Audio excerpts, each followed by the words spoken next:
Whatever happened to the African American pies no one makes anymore? They were born from thrift and love, filling homes with sweetness and pride. What do we lose when those flavors fade from our tables? Vinegar pie was a dessert born out of struggle but remembered for its grace. When lemons disappeared from store shelves and money ran dry, Southern cooks turned to vinegar to bring that same sharp brightness. Mixed with eggs, sugar, and butter, it baked into a silky, amber-tinted custard that fooled the tongue and comforted the soul. The pie smelled like caramel and spice, its first bite tangy enough to wake you, its aftertaste warm and deep enough to soothe you. It was a trick of survival and sweetness, the kind of cleverness that came naturally to those who had to make plenty out of little. Vinegar pie taught families that resourcefulness was its own kind of beauty.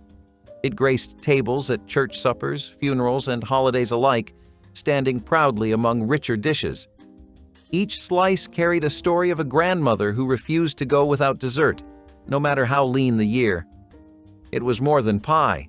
It was proof that hope could be baked, shared, and savored.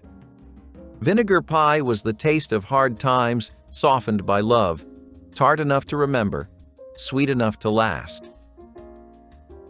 Bean pie carried history in every smooth, spiced bite. Made famous through the Nation of Islam in the mid-20th century, it turned mashed navy beans into something sacred. The beans, pureed with butter, sugar, nutmeg, and vanilla, baked into a golden custard with an aroma as comforting as it was unexpected. Bean pie was never just dessert. It was nourishment for both body and spirit, a symbol of pride, discipline, and community. Street vendors and bakers across cities like Chicago and Detroit sold them warm, their flaky crusts cradling a legacy of resilience. It was a sweet that represented change, from struggle to self-sufficiency, from scarcity to creation. The pie tasted faintly of cinnamon, caramel, and memory. And though it was humble in ingredients, it carried the weight of cultural renewal. Families passed the recipe down quietly, often without writing it, keeping the balance of beans and spice in their hearts instead of books. Bean pie was a dessert of devotion, a reminder that the simplest foods could still feed the soul. It stood as both comfort and cause, still baked today, as a living link to faith, freedom, and perseverance. Molasses pie was the dark sweetness of endurance baked into a crust. When sugar was rare and luxury was far away, molasses, thick, rich, and smoky, became the backbone of Southern desserts. Families used sorghum or blackstrap, whisking it into eggs, flour, and a touch of milk until it baked into a filling that shimmered like old amber. Each slice was deep with flavor, part caramel, part earth, and part memory. It was a pie that didn't need frills or fruit, just time and faith that it would set right. The smell filled cabins and farmhouses with the scent of something sweet, earned through hard work. Molasses pie reminded people of their connection to the land, to the cane fields, to the soil that gave both hardship and life. It was a dessert made to last, rich enough to feel like celebration even in times of scarcity. For many Black families in the South, it became a holiday standard, eaten slowly with coffee or milk, enjoyed long after supper had ended.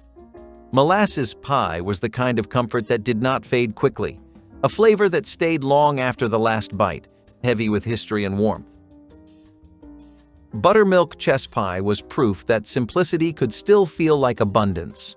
Made from eggs, sugar, butter, and a splash of tangy buttermilk, it baked into a soft, custard-like center with a golden, crackled top. It was rich, but not fancy, sweet, but with just enough edge to keep it honest. Every Southern kitchen had its own version. Some added cornmeal for texture, others a dash of vinegar for balance. It was the kind of dessert you made without a recipe because you already knew how it should feel in your hands. The scent of buttermilk chess pie filled kitchens after Sunday service, where laughter, gospel, and good food met. It spoke of fellowship, of tables crowded with stories and second helpings. It did not need adornment. No whipped cream, no garnish, no show, just a pie tin, a warm oven, and faith that it would come together. Buttermilk chess pie became the symbol of contentment in hard times. its sweetness grounded in gratitude. It was comfort baked into tradition, familiar enough to feel like home no matter where life carried you. One bite, and you remembered everything good that endures. Sweet potato custard pie was the gentler cousin of the famous sweet potato pie, softer, silkier, and quieter in its sweetness. The filling was made from freshly mashed sweet potatoes, rich farm eggs, sugar, milk, and a whisper of nutmeg. Slow baking turned it into something that barely held its shape, trembling with warmth and memory. The flavor was delicate but deep, caramel, vanilla, and earth all in harmony. Sweet potato custard pie was the dessert of holidays, revivals, and reunions, its orange glow bright as autumn sunlight. It reminded people of family kitchens filled with chatter, of gardens where the roots came from, of hands that stirred without measuring. Every spoonful carried the taste of love turned practical, nothing wasted, everything treasured. It was a pie that spoke of the land, of patience, and of the people who made sweetness out of endurance. For many, it was the first dessert they learned to bake and the last one they ever forgot. Sweet potato custard pie was heritage made edible, tender, golden, and rooted in resilience. Cornmeal pie was as humble as the hands that mixed it.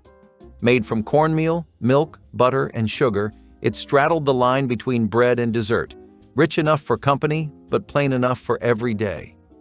The batter baked into a golden, lightly gritty filling with a crisp crust and a smooth center.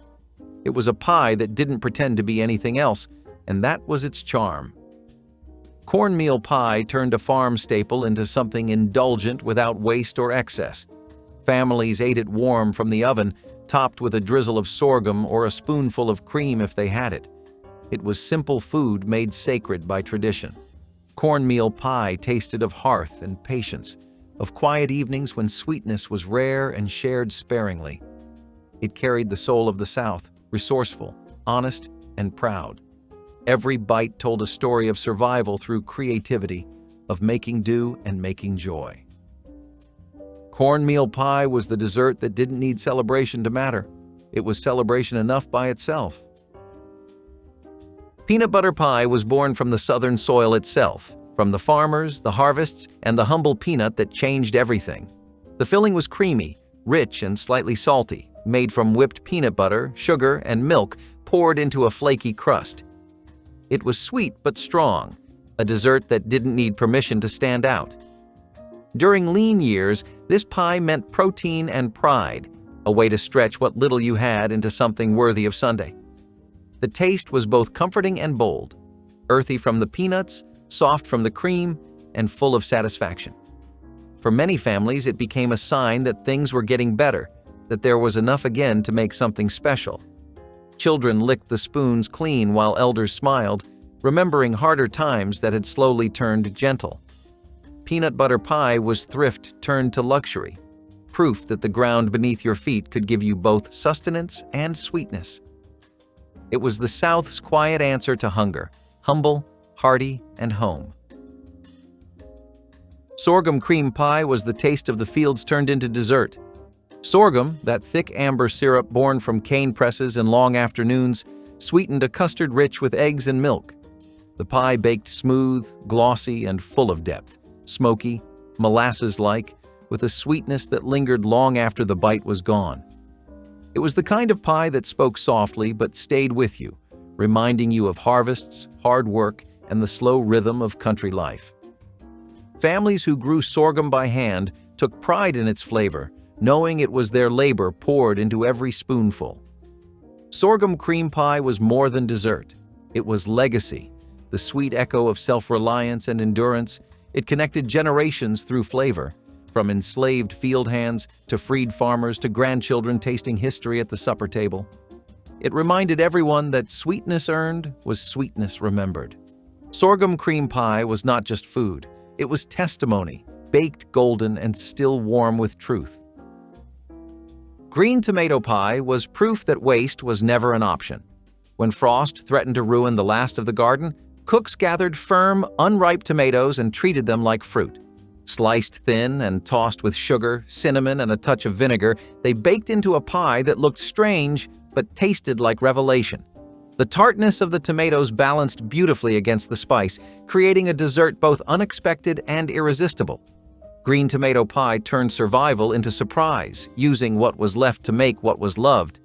Families served it proudly, knowing it told a story of ingenuity and heart. It was the kind of recipe whispered between neighbors, passed down without written words, but with quiet reverence. The first bite confused the tongue, part apple, part citrus, all comfort. It was a lesson in gratitude and creativity, a reminder that scarcity could still yield wonder. Green tomato pie was the art of making do and doing it beautifully. Coconut custard pie was the taste of coastal celebration, sweet and fragrant with the scent of the sea. Made from grated coconut, fresh or canned, mixed into eggs, milk, and sugar, it baked into a custard so rich it glistened under its toasted top. Every bite was creamy and lush, carrying hints of vanilla and salt air. For many Black families in the Carolinas and along the Gulf, it was the taste of homecomings, of fish fries and Sunday gatherings where laughter filled the air. Coconut custard pie was both indulgence and memory, the kind of dessert that made ordinary days feel like occasions. It traveled well, sat beautifully on a table, and lasted just long enough for everyone to get a slice. It was proof that joy could be baked and comfort could be shared. Coconut custard pie was hospitality in its purest form, generous, golden, and filled with warmth that never truly fades. Lemon buttermilk pie was sunshine baked in hard times. When citrus was rare and milk went sour faster than it could be used, cooks made something magical out of what they had. The buttermilk's tang met the sharpness of lemon, blending into a custard so bright it cut through the heaviness of life in the Jim Crow South. The crust crackled under a golden top, the scent rising like hope from the oven. This was dessert born from patience and persistence, a balance of tart and sweet that reminded families that joy was still possible. Lemon buttermilk pie became a Sunday treat, a special occasion dish that made even small kitchens feel grand. It carried the taste of freedom in its lightness, as if one bite could wash away the week's burdens. Simple ingredients, honest work, and faith turned something sour into something shining. Lemon buttermilk pie was proof that resilience could be sweet, even when the world was bitter. Sweet onion pie was a dish that never quite fit in but never disappeared either. It started as a necessity when onions were cheap and meat was not. The onions were sliced thin, caramelized slowly in butter, and baked into a pie shell with sugar, cream, and a whisper of spice. The flavor was both sweet and savory, confusing the tongue but comforting the heart. Families ate it warm, not as dessert or dinner but as something in between, a dish that filled the space where food and memory met. Sweet onion pie told the story of ingenuity, of using what the earth gave even when it seemed too plain to please. Its aroma was rich and deep, the kind that made a house feel alive again. It was a strange pie, but a brave one, born of those who dared to mix the unexpected and find beauty in it.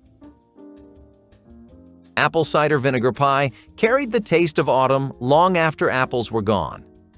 When the barrels were empty and fruit was too costly, vinegar stood in for the tang of cider. Mixed with syrup, butter, and flour, it baked into a custard smooth as caramel with a bright, lingering bite. It fooled guests into thinking apples had been used, and even after they learned the truth, they kept asking for seconds. The pie was humble in appearance but full of warmth, the kind that pulled families close around the table. It spoke of making do without complaint, of turning what was sour into something worth savoring. Apple cider vinegar pie was a quiet masterpiece of survival, tart, golden, and honest. Its sweetness came not from sugar alone, but from gratitude, patience, and the hands that refused to waste a thing.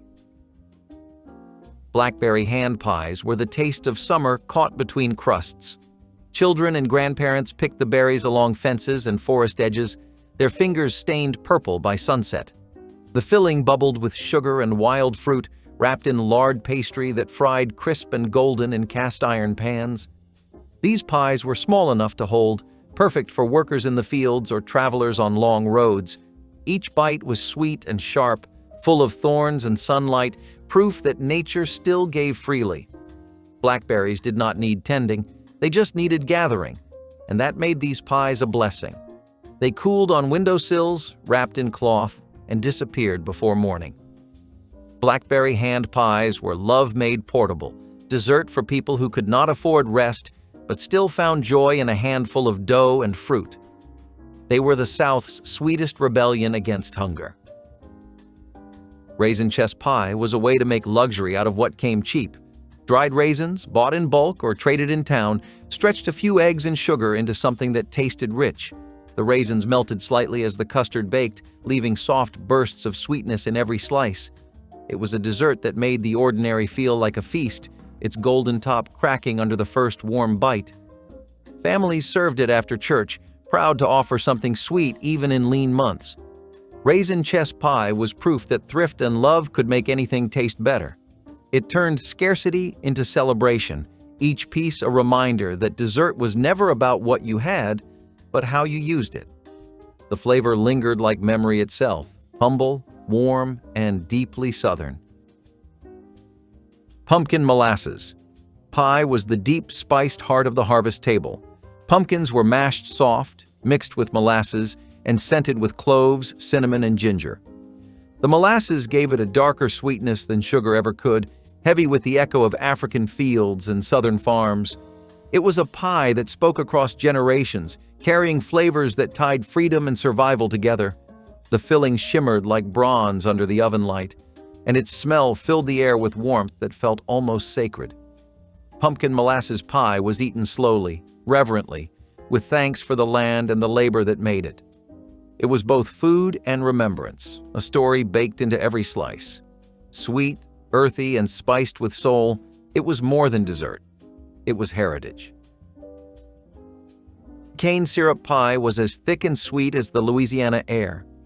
The syrup, pressed from sugarcane fields worked by hand, gave the filling its deep amber glow. Mixed with eggs, butter, and a touch of spice, it baked into a glossy, heavy custard that clung to the fork like honey. One slice filled you up, body and spirit both. The flavor was bold, smoky, and rooted in the land itself. Cane syrup pie told the story of workers who grew sweetness from sweat, of families who turned labor into comfort. It was a pie that demanded patience, slow to pour, slow to bake, and worth every minute. On holidays, it took the center of the table, rich as gold. Cane syrup pie was the South's sweetest victory, proof that joy could still rise from the soil. Pineapple meringue pie was the dream of abundance after years of none.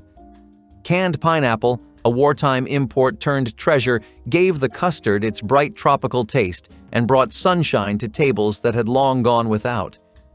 A cloud of whipped egg whites crowned it, browned gently under the broiler until it glistened like sugar glass. It looked like something from a hotel dining room, yet it was made from the simplest of rations, a luxury born from thrift. For Black families across the South, it became a Sunday centerpiece, served with pride and reverence, a symbol of how far they had come through struggle. The flavor was sweet, light, and golden, tasting of celebration more than sustenance. Pineapple meringue pie carried the taste of hope disguised as elegance, a reminder that joy could rise even from the plainest pantry. Children would wait for it to cool, sneaking spoons of filling when no one was watching, tasting the future in each bite. Every slice shimmered with gratitude, with triumph over scarcity. It was a pie that made hardship pause, if only for a meal, and reminded everyone that sweetness, when shared, was the purest kind of victory. Sweet corn pie blurred the line between supper and dessert, between what was needed and what was loved. Made from fresh summer corn shaved carefully off the cob, it baked into a custard that was creamy, golden, and kissed with the taste of sunlight. A little sugar, a little butter, and the faint crunch of the corn made each bite both hearty and gentle. Families in the country served it with whatever they had, sometimes greens, sometimes beans, sometimes nothing at all, but grace. It filled bellies and hearts, a quiet celebration of the harvest that never failed to come. Sweet corn pie reminded everyone that sweetness could come from the soil, not the store, from hands that planted rather than purchased. It smelled like the end of summer and the promise of full barns. It was the kind of dish that made even an empty table feel abundant. Each spoonful carried a lesson in gratitude that even the simplest things could be enough. Sweet corn pie was a hymn of plenty, sung softly from stove to table, a reminder that the earth always gave more than it took.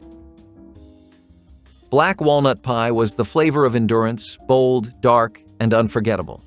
The walnuts were gathered from forests and backyards, their shells so hard they split only under the weight of hammers.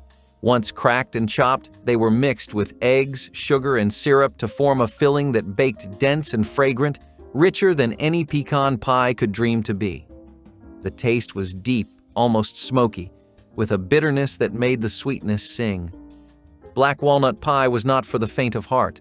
It required patience, strong hands, and a belief that the reward was worth the work. The scent of it baking filled the house with comfort, with the sound of the past quietly echoing in every stir of the spoon. It was eaten slowly, respectfully, each slice carrying the story of labor turned to love. For many, it was the flavor of autumn itself, earthy, solemn, and beautiful. Black walnut pie was the South's quiet triumph, proof that from even the hardest shell, something tender and enduring could be found. It was not just dessert, it was persistence made sweet. Buttered rum pie was the warmth of celebration baked in liquid gold. Along the southern coast, where rum flowed easily from ports and trade ships, families learned to fold its sweetness into desserts that carried both comfort and cheer. Butter, brown sugar, and cream simmered together before being whisked into eggs and baked until the pie trembled with richness. The rum gave it a slow heat that lingered long after the first bite, warming both the body and the heart. It was a holiday pie, a Christmas treat shared after songs and suppers, when laughter filled every corner of the house. The crust flaked like pastry snow beneath the heavy filling, and the scent of buttered rum floated through the air like memory itself.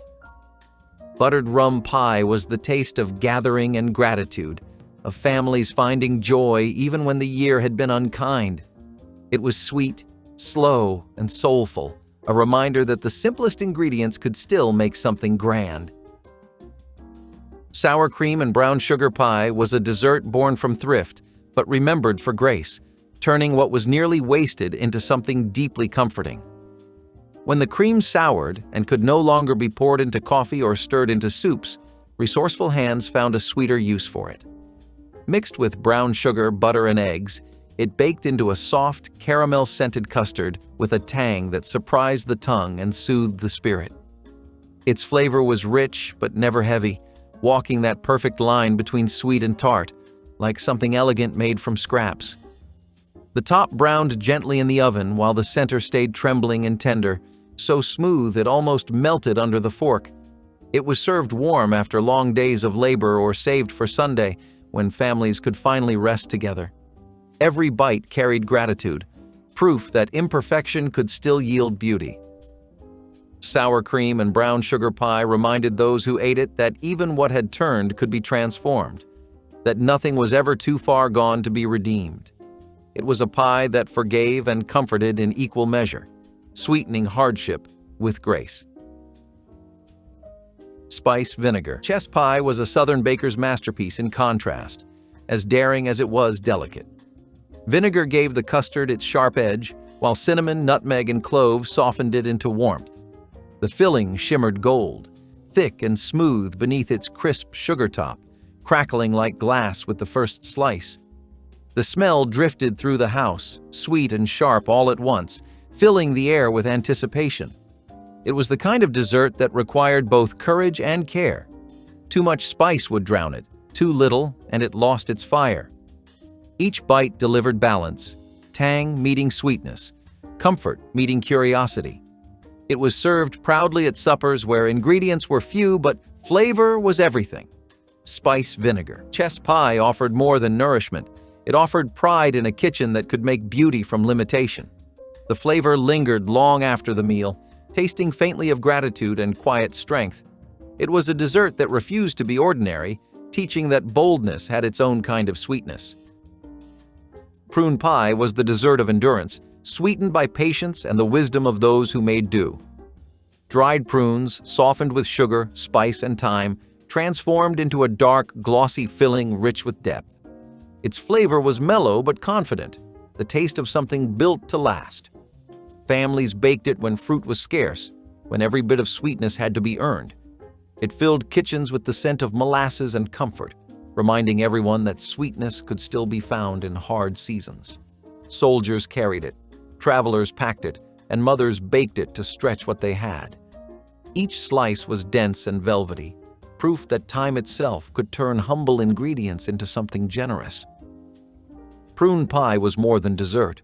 It was a promise that even what seemed dried out could bloom again. Its flavor lingered, dark and soft, a quiet echo of perseverance. In every bite was a memory of thrift turned into tradition, of survival turned into sweetness. Potato pie, the savory sweet cousin of its better-known counterpart, was food for every hour of the day and for every kind of hunger. Mashed potatoes were stirred with butter, milk, and just a touch of sugar, forming a filling that was neither quite dessert nor fully dinner. It was soft, earthy, and rich, the kind of dish that could make something out of almost nothing. Served warm in the evening or cold from the icebox the next morning, it carried the comfort of home with every bite. The smell of baking potatoes, butter, and crust filled the kitchen with quiet warmth, a scent as steady as the hands that made it. On lean nights, potato pie turned scraps into satisfaction, proof that creativity could feed more than the stomach. It blurred boundaries, living somewhere between savory and sweet, practicality and pleasure. Families passed it from table to table, never writing it down but never forgetting either. Potato pie was humble but confident, born from survival yet full of grace. It reminded everyone that the simplest crop could nourish both body and soul, and that sometimes invention was the most beautiful flavor of all. Chocolate molasses pie carried the taste of endurance and the ache of longing in every dark, glossy slice. During the 1940s, when chocolate was rationed and luxury felt far away, cooks learned to stretch what they had. Cocoa powder and molasses came together to create something deep, smoky, and sweet, more haunting than candy could ever be. The crust was plain, the filling dense and silky, heavy with the aroma of coffee or spice if the cook was lucky enough to have it. As it baked, the pie filled the house with the scent of determination disguised as comfort. Its surface shone like polished wood, smooth and proud despite the hardship that inspired it. Chocolate molasses pie was dessert born from resilience, a way to claim sweetness in a world that often refused it. Each bite unfolded slowly, complex and brave, tasting of both struggle and triumph. It was not just food, it was memory turned edible, love turned tangible, the kind of flavor that lingered longer than hunger. It proved that creativity could make beauty out of scarcity, and that even in lean years, joy could still find its way to the table. Cracked corn pie was the quiet triumph of the rural South, a recipe built on endurance and simplicity. Coarsely ground corn was whisked with milk, eggs, and a hint of sweetness, then baked until the custard rose golden and the edges browned crisp. The first slice cut through with a satisfying crunch before yielding to the soft, warm center beneath. It was hearty enough to feed a family, simple enough to make from almost nothing. The flavor was rustic and comforting, tasting faintly of smoke, grain, and the labor of the land itself. For Black families in the countryside, cracked corn pie carried more than nourishment. It carried pride. It told the story of those who could make beauty out of what others might discard. Served hot from the oven or cold by morning, it was food for both work and rest, both survival and joy. Each bite reminded those who ate it that sweetness could come from even the roughest kernels. Cracked corn pie was more than a meal. It was a legacy of perseverance baked into every grain. It proved that comfort, like faith, could always rise from hardship. Rhubarb and ginger pie was spring's first surprise, tart and fiery all at once, bursting with color and strength after the long quiet of winter. The stalks were chopped and tossed with sugar, the ginger grated fine to add its warm brightness, sharp enough to wake the senses. As it baked, the filling turned ruby red and glistened like glass under its buttery crust. The scent carried through the kitchen like a promise, fresh and wild, filling even the smallest homes with life again. For families who grew their own medicine and their own meals, this pie was both comfort and cure. The first bite hit with a jolt, sour, spicy, and sweet, before melting into something tender and familiar. Rhubarb and ginger pie reminded everyone that healing and hunger were not so far apart, that both could be fed at the same table. It was the taste of resilience disguised as luxury, proof that beauty could grow out of the hardest soil. It stood as a hymn to renewal, humble yet radiant, fierce yet full of grace. Brown sugar vinegar pie was the taste of balance, where tang met depth and simplicity met sophistication. Vinegar brought its brightness while brown sugar softened the sharpness, the two weaving together into something richer than either alone. The filling was thick and glowing, caramel-colored and silky smooth, baked until the top trembled beneath a delicate crust. Each slice carried the warmth of molasses and spice, the scent filling every corner of the room. It was a pie for hard times, a war-era creation made when supplies were scarce, but determination ran deep. Bakers understood its lesson without saying a word, that sweetness and struggle often came together. Brown sugar vinegar pie was modest to the eye but regal in spirit, elegant without extravagance. It tasted of endurance and care, of the patience it took to stir hope into hardship. Each bite was a reminder that even life's sharpest edges could be softened by a steady hand and an open heart. Evaporated milk. Icebox pie was the taste of modern relief, the reward for decades of effort and scarcity. In the 1950s, it became a symbol of progress, made not by fire, but by cool convenience, the refrigerator's hum replacing the crackle of the hearth. Evaporated milk, canned and shelf-stable, whipped into something soft and silky, a miracle of texture from the simplest pantry goods. Lemon, cocoa, or vanilla gave it character, but its soul was in its smoothness. It was light yet indulgent, a dessert that felt almost futuristic, easy to make, but full of pride. For families who had weathered the hard years, it felt like a new chapter, proof that comfort no longer had to cost struggle. Evaporated milk. Icebox pie was cool against the heat of memory, creamy against the roughness of the past. It carried the flavor of possibility, sweet, calm, and full of quiet triumph. This was not just food, but a marker of change, the taste of a world learning to breathe again. Share your favorite memory below, like the video, and subscribe to keep these recipes of survival and sweetness alive.